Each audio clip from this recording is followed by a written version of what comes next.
Hi అండి. నమస్తే. ఈ రోజుల్లో ఒకరు నీకు దగ్గరవుతున్నారు అన్నా, దూరమవుతున్నారు అన్నా కారణం నీ గుణం కాదు. నీ దగ్గర ఉండే ధనమే కారణం. నమ్మినా, నమ్మకపోయినా ఇదే వాస్తవం. ఆవేశం అదుపు తప్పితే వివాదం. వేగం అదుపు తప్పితే ప్రమాదం. అహంకారం అదుపు తప్పితే ఎడబాటు. తన సహనంతో చాలా వివాదాలు, ప్రమాదాలు తగ్గుతాయి. సమర్థులకే సహనం ఉంటుంది. మనిషి కోసం తగ్గేవాడే గొప్పోడు. జీవితంలో ఒకటి గుర్తుపెట్టుకో. కాటు వేసే పామునైనా నమ్మచ్చేమో కానీ ఊసర వెల్లిలా రంగులు మార్చే మనుషుల్ని మాత్రం నమ్మకూడదు. మనసు పెట్టి చదివితే మనిషికి ఆ చదువు వంట పడుతుంది.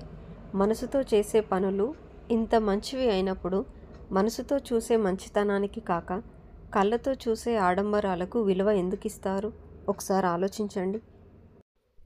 మనల్ని పొగిడేవారు మిత్రులు, మనల్ని ప్రశ్నించేవారు శత్రువులు అని అనుకుంటే మనంత మూర్ఖులు ఎవరూ ఉండరు.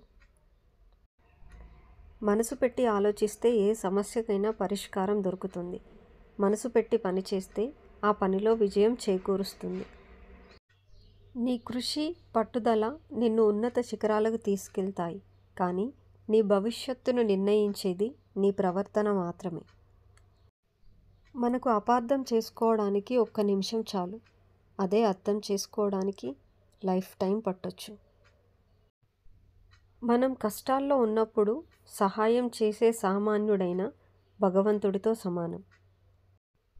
మీరు చెప్పేది నిజమే అయినప్పటికీ ఎదుటి వ్యక్తి వినడానికి ఇష్టపడనప్పుడు చెప్పకపోవడమే మంచిది. నీ కన్ను చెదిరితే నీ గురి మాత్రమే తప్పుతుంది.